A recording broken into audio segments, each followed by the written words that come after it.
Bonjour, Suzanne Philidet, j'habite à Pélussin, c'est une petite ville de la Loire qui se trouve pas très loin de Vienne. Et je travaille le fusing thermoformé, c'est-à-dire des plaques de verre que je fusionne. Ce qui m'intéresse surtout dans cette technique, c'est la matière, le rendu de la matière et du volume. Et j'essaye d'exprimer tout le ressenti de certaines histoires ou de certains arbres en l'occurrence, avec surtout le contenu émotionnel de ces pièces. Je pars d'une histoire ou d'un fait réel et je l'intègre, je l'interprète et j'essaye de ressortir comme une mémoire de ces lieux et de ces fêtes où l'idée et l'impression d'un arbre, sa nostalgie, son côté tortueux, abattu, souple, doux, suivant les différentes espèces que je rencontre.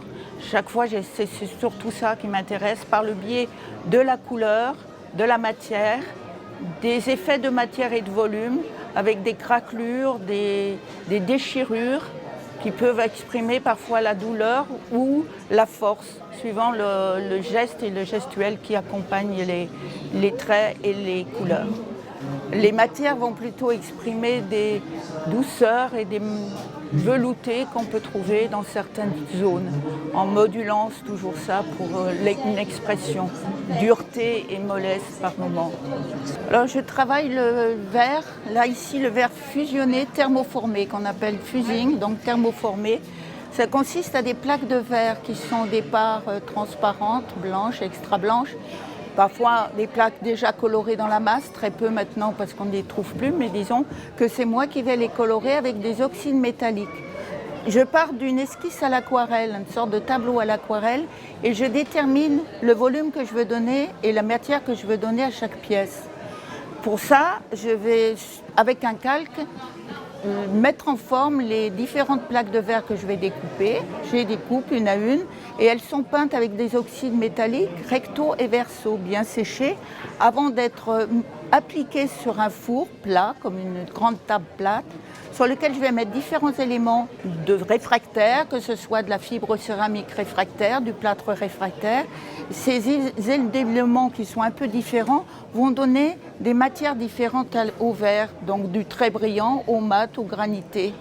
J'ajoute aussi des éléments comme du métal en poudre, du métal en fil, de compositions de métal que je fais moi-même en découpant, en tressant, et je les applique sur la sole du verre et ça va donc se fusionner avec le verre.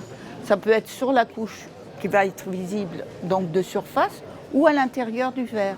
Et c'est ce qui donne en fait les différentes granulés de matière, mais aussi les différentes couleurs aussi que je peux apporter par des fils de cuivre qui vont devenir soit rouge vif, soit vert, suivant l'épaisseur, etc.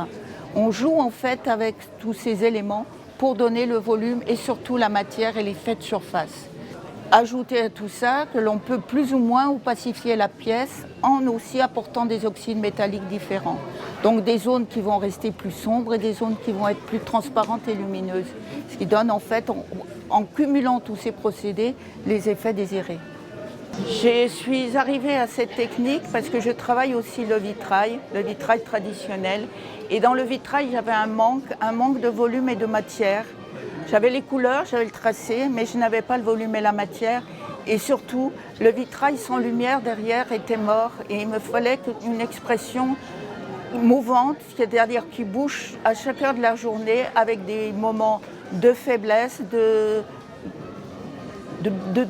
presque de pénombre, qui donne une intensité par le jeu des matières et des couleurs.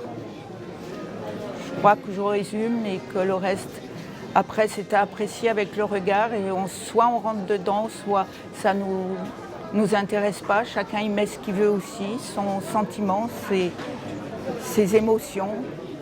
Et ça correspond à tout le monde ou pas.